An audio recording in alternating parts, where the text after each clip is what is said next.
नमस्कार सभी सरकारी कर्मचारी, राज्य कर्मचारी और ईपीएस 95 पेंशन धारकों का एक बार फिर से स्वागत करते हैं हमारे इस यूट्यूब चैनल पर। जो दोस्तों आप सभी के लिए पेंशन को लेकर इस वक्त आखिरकार आप सभी के लिए फाइनल जवाब आ चुका है। साथ ही दोस्तों आज की इस वीडियो के अंदर बात करने वाले हैं कि उम्र के आधार पर जाने आप सभी को पेंशन कितनी मिलेगी। साथ ही दोस्तों आप सभी को 10 साल पर, 20 साल पर और 30 साल पर कितनी पेंशन जो है वो देखने को मिलेगी, इसके बारे में बात करेंगे। साथ ही पेंशन पर जो हाल फिलहाल में नया जजमेंट जारी हुआ है, इसी के साथ साथ इस माह की पेंशन आप सभी के खाते में कब से आना शुरू होगी, इसके बारे में भी आज की जानकारी आप सभी को देंगे। साथ ही पेंशन प्लस एरियर के भुगतान को लेकर बड़ी वेट खबर आई है। जी हां दोस्तों, यहाँ पर ईपीएफओ ने प्राइवेट कर्मचारियों के लिए यहाँ पर पेंशन बढ़ोतरी कर दी है। इसके लिए बाकायदा टेबल जारी की है जिसमें पेंशन के साथ साथ डीए को दर्शा दिया जा चुका है। इस पर दोस्तों हाल फिलहाल में निर्णय दिया था, जिस पर दोस्तों राष्ट्रपति का भी यहाँ पर जो है हस्ताक्षर हो चुका है, ऐसा बताया जा रहा है। इसके बारे में भी दोस्तों आज की इस वीडियो के अंदर बात करेंगे। साथ ही दोस्तों पेंशन धारकों के लिए जरूरी खबर है, सरकार करने जा रही है पेंशन नियमों में बदलाव। जाने अब कितना आप सभी को लाभ होगा। जी हां दोस्तों, तो पेंशन के नियमों में सरकार आखिर कौन कौन से बदलाव करेगी, इससे पेंशन धारकों पर यहाँ पर पेंशन पर जो है क्या फर्क पड़ने वाला है, इसके बारे में भी बात करेंगे। साथ ही दोस्तों यहाँ पर बात करेंगे कि लाखों पेंशन भोगी एक ट्रिक अपना रही हैं, इस ट्रिक से मालामाल हो रही हैं। आप भी जल्दी से इसका फायदा उठा सकते हैं, नहीं तो दोस्तों आप बाद में पछतावा भी हो सकता है। यहाँ पर जो है कैसी ट्रिक है, कैसे इसका फायदा उठा सकते हैं और किन्हें यह फायदा मिलेगा, इसके बारे में भी बात करेंगे। साथ ही साथ दोस्तों आप सभी के लिए यहाँ पर जो है केंद्रीय कर्मचारियों की किस्मत चमक चुकी है। अटके हुए डीए एरियर को लेकर आप सभी के लिए बड़ा अपडेट आया है। जो 18 महीने का बकाया डीए एरियर था, इस पर बड़ा अपडेट आया है। इसकी भी बात आज की इस वीडियो के अंदर करेंगे। यानी कि सरकारी कर्मचारी, राज्य कर्मचारी और ईपीएस 95 पेंशन धारकों से जुड़ी तमाम बड़ी खबरों को आज के इस वीडियो के अंदर जानेंगे। इसलिए आप सभी से निवेदन रहेगा कि दोस्तों आप इस वीडियो को लास्ट तक देखें, तभी आपको पूरी जानकारी स्टेप बाय स्टेप समझ में आएगी। और साथ ही अगर आप हमारे चैनल पर पहली बार विजिट कर रहे हैं, हमारे वीडियो को पहली बार देख रहे हैं, तो दोस्तों हमारे इस वीडियो को आप लाइक करने के साथ साथ चैनल को सब्सक्राइब जरूर कर लें। तो चलिए बिना किसी देरी के यहाँ पर खबरों का सिलसिला वीडियो के अंदर शुरू करते हैं। देखिए सबसे पहले बात करते हैं कि आखिरकार आप सभी के लिए पेंशन पर फाइनल जवाब आ चुका है। जी हां दोस्तों, पेंशन बढ़ोतरी का इंतजार कर रहे लाखों लोगों के लिए फाइनल जवाब आया है, जो पेंशन बढ़ोतरी की मांग कर रही थी। तो इस बीच सरकार ने नया जवाब दिया है आप सभी के लिए। सरकार ने कहा है कि यहाँ पर आम चुनाव 2024 खत्म होने से पहले पेंशन पर कोई भी फैसला नहीं लिया जाएगा। यानी कि दोस्तों पेंशन यहाँ पर जो है चुनाव के जैसे ही नतीजे घोषित होंगे उसके बाद ही पेंशन पर कोई निर्णय हो पाएगा। उससे पहले जो है यहाँ पर कोई भी निर्णय आप सभी के लिए पेंशन पर नहीं लिया जाएगा। यह सरकार का फाइनल आदेश आ चुका है। वहीं दोस्तों उम्र के आधार पर पेंशन में बढ़ोतरी मिलेगी, तो कितनी बढ़ोतरी मिलेगी इसको लेकर दोस्तों आप सभी जानते होंगे कि लगातार यहाँ पर पेंशन धारक 5, 10 और 15% पेंशन बढ़ोतरी क्रमशः 60, 65 और 75 साल की एज में कर रही थी। यानी कि जो 75 साल की एज वाले हैं उन्हें 15% का पेंशन बढ़ोतरी और 70 साल की एज में 10% पेंशन बढ़ोतरी और साथ ही साथ 65 साल की एज में यहाँ पर जो है 5% पेंशन बढ़ोतरी की मांग लगातार सरकारी कर्मचारी कर रहे थे, यहाँ पर पेंशन धारक कर रही थी। तो इसी को लेकर दोस्तों आप सभी के लिए यह फैसला हुआ है कि लोकसभा चुनाव को देखते हुए इस मुद्दे को अभी हल नहीं किया जाएगा और आप सभी के लिए इस मुद्दे पर भी लोकसभा चुनाव के बाद ही दोस्तों निर्णय लिया जाएगा। हालांकि सरकार ने पहले ये निर्णय दे दिया था कि आप सभी को 80 साल की उम्र में 20% एडिशनल और फैमिली पेंशन के अंदर बढ़ोतरी का लाभ मिलेगा। तो वही आदेश आप सभी के लिए हाल फिलहाल में भी लागू रहने वाला है। वही दोस्तों यहाँ पर कंट्रीब्यूशन को लेकर बड़ी खबर है। अगर आपने नौकरी करते हुए 10 साल तक कंट्रीब्यूशन किया है तो इसके लिए टेबल जारी हो चुकी है, जिसमें न्यूनतम पेंशन आप सभी को 2000 रुपए दी जाएगी। वहीं आपने यहाँ पर ईपीएफओ के अंदर 20 साल तक का लगातार योगदान किया है तो दोस्तों आप सभी को यहाँ पर 5000 रुपए प्रति महीना की पेंशन मिलेगी। और अगर आपने यहाँ पर 15000 रुपए की सैलरी लिमिट के आधार पर लगातार 30 साल तक का कंट्रीब्यूशन ईपीएफओ के अंदर दिया है तो दोस्तों आप सभी को यहाँ पर रिटायरमेंट होने के बाद न्यूनतम पेंशन जो है 7500 की मिलने वाली है। ये दोस्तों आप सभी के लिए हाल फिलहाल में नया जजमेंट जारी हुआ है, बड़ी खबर पेंशन को लेकर आई है। वहीं दोस्तों इस माह की पेंशन को लेकर भी आप सभी के लिए बड़ी खबर है। तो दोस्तों इस माह की पेंशन को लेकर सरकार ने साफ कर दिया है कि जैसे ही महीने के आखिरी वर्किंग डे होगा उसमें दोस्तों आप सभी के खाते में पेंशन जमा कर दी जाएगी। अब आपको पेंशन पाने के लिए 1 या फिर 2 महीने का इंतजार नहीं करना होगा।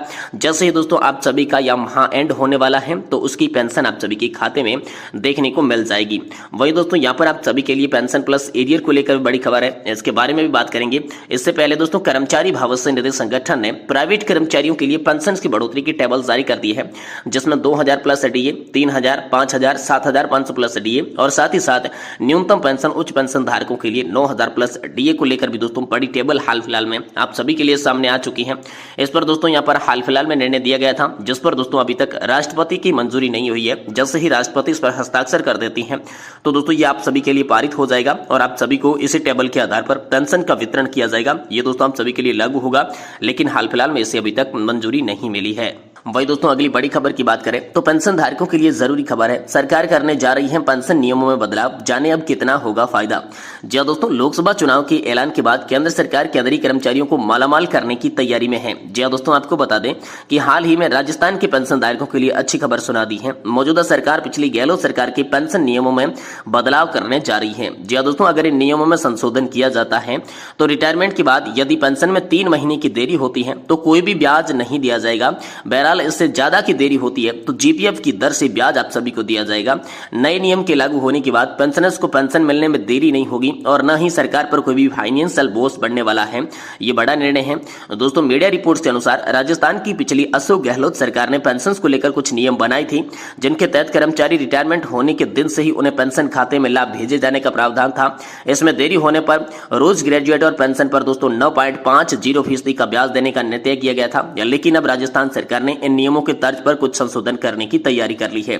खबर यह है कि भजनलाल सरकार इन नियमों के केंद्र सरकार के मौजूद नियमों के मुताबिक बनाने की तैयारी में है। इसके तहत अब पेंशन बेनिफिट रिटायरमेंट की तारीख से 3 महीने तक की अवधि में दिए जाएंगे। उस पर राज्य सरकार का कोई भी ब्याज नहीं देना होगा। ये बड़ी खबर हाल फिलहाल में आप सभी के लिए निकलकर सामने आ चुकी है। साथ ही साथ दोस्तों यहाँ पर लाखों पेंशन भोगियों ने एक ट्रिक अपनाई है। इस ट्रिक से पेंशन धारक माला माल हो रही है। आप भी जल्दी इसका फायदा उठा सकते हैं, नहीं तो बाद में आपको पछताना पड़ सकता है। जी हाँ दोस्तों, देश भर के लाखों पेंशन भोगी इस ट्रिक का उपयोग करके अपनी पेंशन बढ़वा रहे हैं, अपना बकाया एरियर प्राप्त कर रही हैं। ऐसे में आप पीछे क्यों रहे? अगर आपको लगता है कि मेरी पेंशन का मामला लंबित है या मुझे भी कम पेंशन मिलती है तो पेंशन गलत फिक्सेशन किया गया है, जिसकी वजह से आपका रिटायरमेंट बेनिफिट जैसे कि ग्रेजुएटी कम्यूटेशन का पैसा कम मिलता है, तो आप अपनी पेंशन को ठीक करवा सकते हैं और बकाया पैसा एरियर के रूप में आप प्राप्त कर सकते हैं केवल इस ट्रिक का उपयोग करके। तो ये ट्रिक कौन सी है, चलिए मैं आपको बताता हूं। देखिए, पेंशन और पेंशन भोगी कल्याण विभाग समय समय पर पेंशन अदालत का आयोजन करता है और पेंशन अदालत के माध्यम से पेंशन धारकों की शिकायतों का समाधान किया जाता है। अगर आपको पेंशन कम मिलती है या गलत तरीके से पेंशन का फिक्सेशन किया गया है तो सबसे पहले आपको सी पेंशन ग्राम पोर्टल पर इसकी शिकायत दर्ज कर सकते हैं। उसके बाद शिकायत को पेंशन अदालत में उठाया जाएगा और आपकी पेंशन को ठीक किया जाएगा। इसके बाद आपको बकाया का एरियर का भी भुगतान किया गया है। वैसे दोस्तों, पेंशन अदालत में कुछ महत्वपूर्ण मामले जिनकी शिकायतें जो है वो सफलतापूर्वक यहाँ पर निवारण कर दिए गए, ऐसे कुछ उदाहरण हम यहाँ पर 5-6 देने चाहेंगे। जिसमें था कि 1 सितंबर 2000 यहाँ पर जो है 22 से लंबित पारिवारिक पेंशन और एरियर को यहाँ पर मंजूरी मिल चुकी है। वही 10.37 लाख का जो लंबित भुगतान बाकी था उसे भी यहाँ मंजूरी मिली है। और 8 साल के बाद जो 80 साल की उम्र होने पर अतिरिक्त पेंशन थी वो नहीं मिल रही थी, वो भी मिल चुकी है। और साथ ही अप्रैल 2008 से जो लंबित बढ़ी हुई दिव्यांग पेंशन थी उसे भी इसमें ठीक करवाया गया है। और पीपीओ में सुधार के कारण यहाँ पर 1,70,000 रुपए भी यहाँ पर इसमें देखने को मिले हैं। तो ये तमाम मामले जो है वो हल किए गए हैं। वैसे आप भी मामले हल करवा सकते हैं। वहीं आप पीएफ खाता धारकों के लिए अच्छी खबर आ रही है। ईपीएफओ ने निकासी की लिमिट को लेकर बड़ा अपडेट दिया है। अगर आपका पीएफ खाता है, आप पीएफ खाता धारक है, तो आपके लिए ईपीएफओ ने अच्छा अपडेट जारी किया है। ईपीएफओ के खाता धारकों को बीमारी में पैसा निकालने की लिमिट को बढ़ा दिया है। आपको बता दें कि पहले लिमिट 50,000 रुपए की थी, जो कि अधिकतम थी, लेकिन अभी इसको बढ़ाकर 1 लाख रुपए तक कर दिया गया है। साल 2024 में फाइनेंशियल ईयर की शुरुआत से ही ईपीएफओ ने खाता धारकों को इस सुविधा का अपडेट जारी कर दिया है और 16 अप्रैल 2024 से ये नियम आप सभी के लिए लागू होगा। अभी आपको अधिक निकासी का फायदा भी दोस्तों देखने को मिलेगा। वही दोस्तों, केंद्रीय कर्मचारियों की चमकी किस्मत, अटके हुए डीए एरियर को लेकर बड़ी अपडेट आ रही है। जी हाँ दोस्तों, केंद्र सरकार ने कर्मचारियों को यहाँ पर पेंशन भोगियों को 50% डीए का फायदा जो है वो देना शुरू कर दिया है। तो गणना के अनुसार आप सभी के लिए डीए एरियर की बात करें तो उच्च वर्ग के कर्मचारियों के खाते में तकरीबन 2,18,000 रुपए आने की संभावना है, जो कि हर किसी का दिल जीतने के लिए काफी है। सरकार ने कोरोना काल के दौरान 1 जनवरी 2020 से 30 जून 2021 तक का डीए एरियर जो रोक रखा था उसको लेकर जल्द जारी करने के लिए आप सभी के लिए संकेत मिल रहे हैं, लेकिन आधिकारिक इस खबर की कोई भी पुष्टि नहीं की गई है।